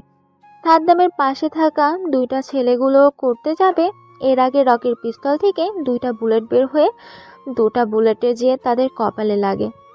সাদ্দাম এগুলো দেখে ভয় পেয়ে যায়। সাদ্দামের হাতে থাকা অর্ধেক পুরা সিগারেট মাটিতে পড়ে যায়।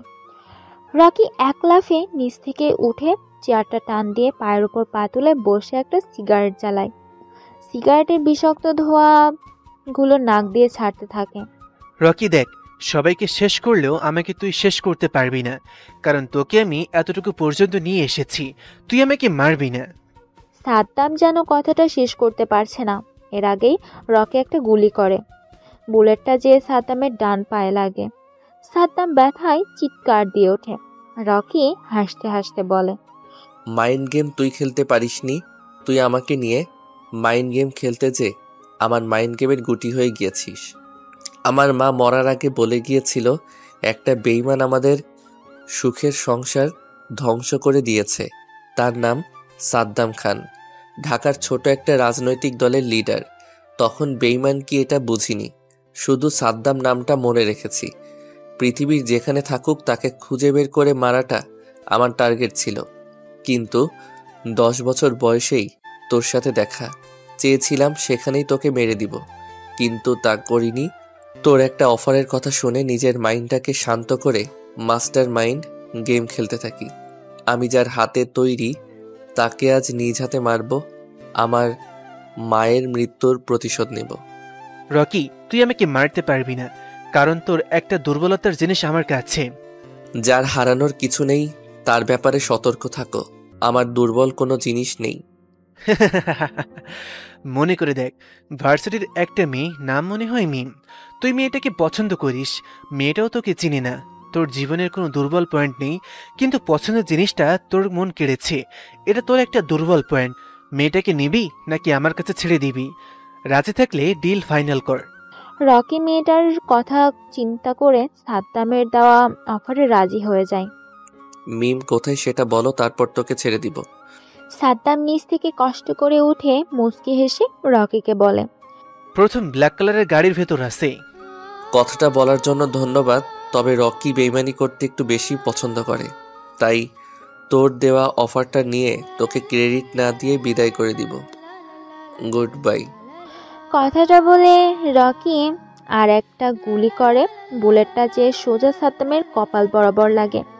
সাদ্দাম নিচে পড়ে যায়। কপাল দিয়ে তার রক্ত পড়তে থাকে। পরিবেশটা যেন থমকে আছে। আশেপাশে ঝিঝি পোকার ডাক, হিমেল হাওয়া বয়ে যাচ্ছে। চাঁদের আলোয় রাতটা আরো বেশি মোহনীয় করে তুলছে। রকি ব্ল্যাক কালারের গাড়ির দরজাটা খুলে দেখে ভিতরে মুখ, হাত, পা বাঁধা অজ্ঞান অবস্থায় পড়ে আছে মিম। মিমকে পাজা কোলে নিয়ে রকি তার বাইকে বসায়। রকি বাইকটা স্টার্ট দেওয়া রওনা হয় অজানা এক গন্তব্যের উদ্দেশ্যে।